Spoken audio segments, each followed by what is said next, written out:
cyberharcèlement, c'est quoi? C'est harceler quelqu'un, tout simplement. Donc ça sous-entend lui nuire de manière répétée par différents moyens, en utilisant les nouvelles technologies de communication comme MSN, Internet, GSM, Instagram, Twitter, Facebook évidemment. Donc voilà. Le cyberharcèlement, c'est bien entendu une infraction, c'est interdit par la loi et c'est réprimé au niveau judiciaire.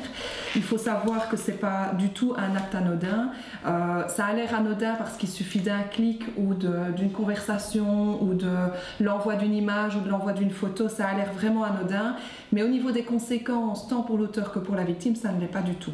L'emploi des nouvelles technologies, donc de Facebook, de GSM, de Twitter, etc., ça a certaines caractéristiques, c'est-à-dire que l'auteur, quand il clique derrière son écran de GSM ou d'ordinateur, il y a une certaine prise de distance par rapport à la victime.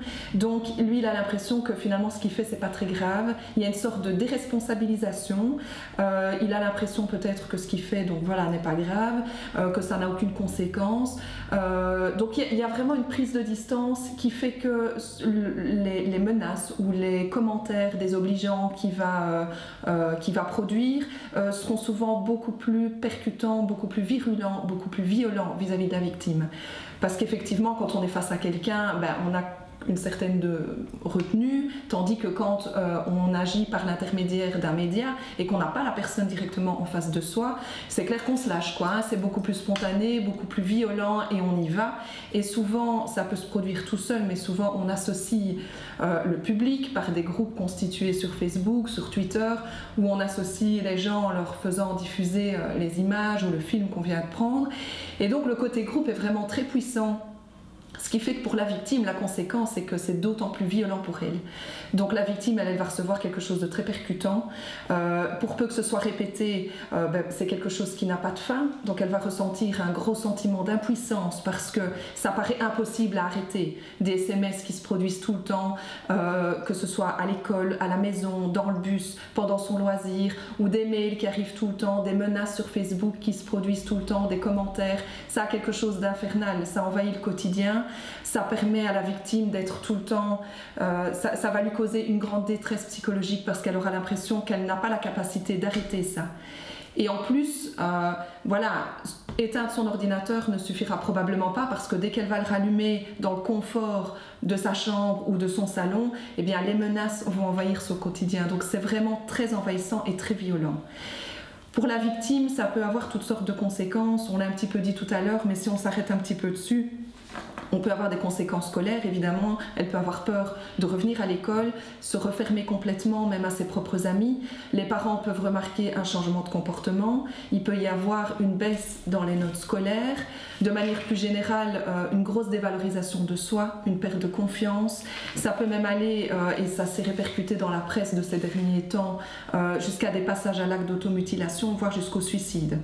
Donc il ne faut vraiment pas considérer le cyberharcèlement et le harcèlement tout court comme quelque chose d'anodin, parce que vraiment c'est quelque chose qui marque très fort ceux qui en sont victimes. Dans les caractéristiques de l'auteur de harcèlement, généralement on rencontre des jeunes de tout type. Il faut savoir que ce n'est pas spécialement des jeunes qui sont méchants à la base, c'est des jeunes comme les autres qui essayent de se trouver une place et qui le font souvent de manière un peu maladroite. Ça commence par essayer de se faire mousser avec les copains avec une petite blague, et puis on voit que ça marche, donc on s'intègre et on se dit tiens, on va continuer, et c'est une façon pour eux aussi de gagner très rapidement des galons au niveau social avec les pairs. Donc au niveau du cyberharcèlement, il suffit de créer un groupe anti-machin, on invite tous ses copains, on envoie quelques menaces, quelques insultes, et très rapidement on a tout un groupe autour de soi qui voit à quel point on est fort et à quel point on arrive à faire rire tout le monde.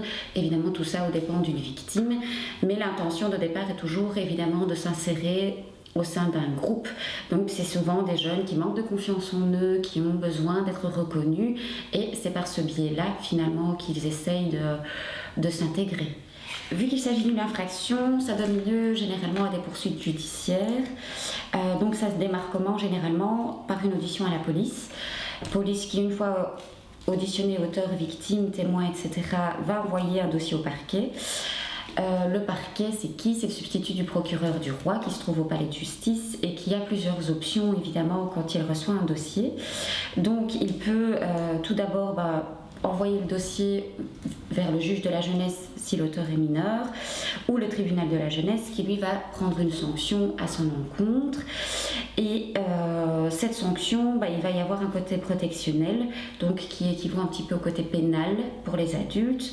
Donc il s'agit des prestations éducatives, qui est comme du travail d'intérêt général. Ça peut être un placement en IPPJ par exemple, une CRG, donc une concertation restauratrice en groupe, et un peu à cheval entre le côté protectionnel et le côté civil, on a la médiation.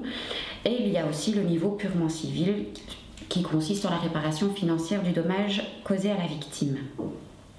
Donc voilà, si on schématise, au niveau de la sanction pour l'auteur, il y a deux côtés. Il y a le côté vraiment, entre guillemets, punition. Alors on est dans le côté protectionnel, mais c'est clair que comme c'est une infraction, il y a une punition derrière, qui sont, comme ma collègue l'a dit, les prestations, un placement, etc. Donc ça c'est pour l'auteur. Et il y a aussi le côté civil, qui est donc ça, le côté financier, parce que c'est clair qu'un fait de harcèlement pour une victime peut avoir d'énormes conséquences au niveau civil. Et ça c'est supporté par les parents. Il faut savoir que les parents sont automatiquement mêlés dans cette histoire-là, et que le juge au tribunal va se retourner sur les parents pour leur demander le remboursement de tous les frais occasionnés par le fait de cyberharcèlement. Ça peut être des frais directs comme des frais médicaux, une séance chez le thérapeute ou un suivi quelconque. Ça peut être aussi, voilà, si c'est un harcèlement qui mène à des passages à l'acte tels que des faits de coups et blessures. Enfin voilà, ça peut vraiment être le remboursement de tous les frais directs. Mais il y a aussi une dimension qui n'est pas souvent connue et qui pourtant est capitale, c'est le dommage moral. Il faut savoir que le harcèlement et le cyberharcèlement peut causer un dommage moral énorme chez les victimes, et donc ça, le tribunal dispose de tableaux et ça peut mener à des sommes faramineuses. Le dommage moral, c'est quoi? C'est le dommage psychologique, c'est le malaise, la détresse, c'est la peur d'aller à l'école, la peur de sortir, c'est les conséquences d'un repli sur soi, c'est tout ça. C'est difficilement quantifiable, mais une fois qu'un expert s'est penché sur la situation, il parvient à chiffrer ce dommage-là, et souvent c'est très très conséquent. Donc ça, il faut vraiment savoir que c'est important. Et ce que j'ai envie de dire aussi à quelqu'un qui est victime de ça, c'est qu'il va ressentir la plupart du temps un sentiment de honte, de culpabilité, ne pas oser en parler parce que c'est quelque chose de gênant. Donc souvent ce sont des personnes qui vont se taire pendant longtemps et qui vont subir ça pendant longtemps. Nous, ce qu'on aurait envie de donner comme conseil aux personnes qui sont victimes de ça, c'est classique, mais c'est vraiment de casser le silence, de parler, de dire ce qu'ils vivent. Alors, de dire ce qu'ils vivent à qui? Aux copains, peut-être d'abord, simplement pour qu'on leur renvoie, mais tu sais, c'est pas normal ce que tu vis, c'est pas normal ce qui t'arrive, qu'est-ce qui se passe et comment est-ce qu'on peut régler ça? Aux copains, aux gens de son âge, mais aussi bien sûr aux adultes. Alors tous les adultes qui entourent, parfois les parents c'est difficile, mais ça reste très important, mais également les professeurs, les éducateurs qui sont dans les écoles, les gens du PMS qui sont là pour ça et qui souvent sont spécialisés, mais aussi les gardiens de la paix, les gens en mauve là qui sont sur les passages pour piétons et qui quadrillent un petit peu les rues de la ville, ils sont là aussi pour ça. Il y a le service prévention, il y a toutes sortes de services qui sont là pour recueillir la parole des jeunes qui n'osent pas en parler. C'est vraiment important de casser le silence, parce que les harceleurs, évidemment, pourquoi est-ce que ça marche, le harcèlement? C'est parce que les gens ne disent rien. Et donc c'est pour ça que ça marche. Dès que les victimes parlent, ça tombe à l'eau et on offre à la justice la possibilité de réagir par rapport à un auteur. Il faut bien se dire que tant qu'on est victime et qu'on ne réagit pas, la justice ne saurait pas réagir. Si on veut à un moment donné trouver le moyen d'arrêter ça, il faut en parler à un moment donné et il faut donner le pouvoir à la justice d'intervenir. Comment faire? Aller en discuter et puis peut-être dans une seconde étape, aller porter plainte à la police. Ne pas avoir peur, c'est pas parce qu'on porte plainte à la police qu'on est une poule mouillée ou qu'on est comment est-ce qu'on dit maintenant, un petit zizi, une balance, un truc comme ça. Pas du tout, il n'y a aucune honte à se déplacer jusqu'au commissariat, à demander à rencontrer une assistante sociale de la police, une psychologue de la police ou un policier et à expliquer ce qu'on vit. C'est la seule manière légale de réagir par rapport au harcèlement. Se venger, demander à ses copains d'aller se venger, entrer soi-même dans le cercle du cyberharcèlement en devenant violent ou au contraire en se repliant complètement contre soi-même et en changeant de personnalité, en étant malheureux, c'est pas la solution. Il faut vraiment oser en parler à quelqu'un, donner à un magistrat le pouvoir de réagir par rapport à ça pour que ça s'arrête. Il y a également le service d'aide aux victimes auquel on peut faire appel. Et si le cyberharcèlement a des conséquences vraiment au niveau psychologique, au niveau de la santé mentale, qu'on se sent vraiment acculé par ce qu'on subit, il reste toujours les services de santé mentale qui sont là avec des psychologues, des assistants sociaux qui sont là pour aider. Mais ce qui est important à retenir, c'est que le cyberharcèlement est une infraction au même titre qu'un coup et blessure, au même titre que les injures, que les problèmes de voisinage, etc. Faire appel à un service ou faire appel à un adulte ne dispense absolument pas de déposer plainte. Pourquoi ? Parce que pour faire cesser, c'est le seul moyen efficace. Donc, on peut faire appel à un adulte, on peut faire appel à un service pour avoir une aide psychosociale, mais en parallèle, il est vraiment important de signaler les faits à la police, au risque, sinon, l'auteur peut arrêter vis-à-vis d'un jeune, mais il va peut-être passer à un autre jeune et il ne prendra jamais conscience de la gravité de ses actes s'il n'y a pas un coup d'arrêt qui est mis au niveau judiciaire.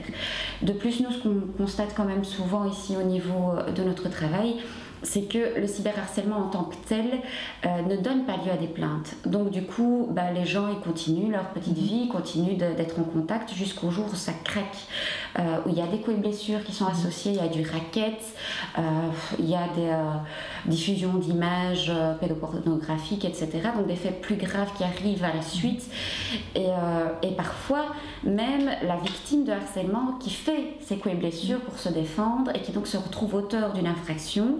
Et l'auteur de départ qui a provoqué tout ça, l'auteur de cyberharcèlement, va avoir le beau rôle, va se rendre à la police, va déposer plainte et causer des ennuis à sa victime.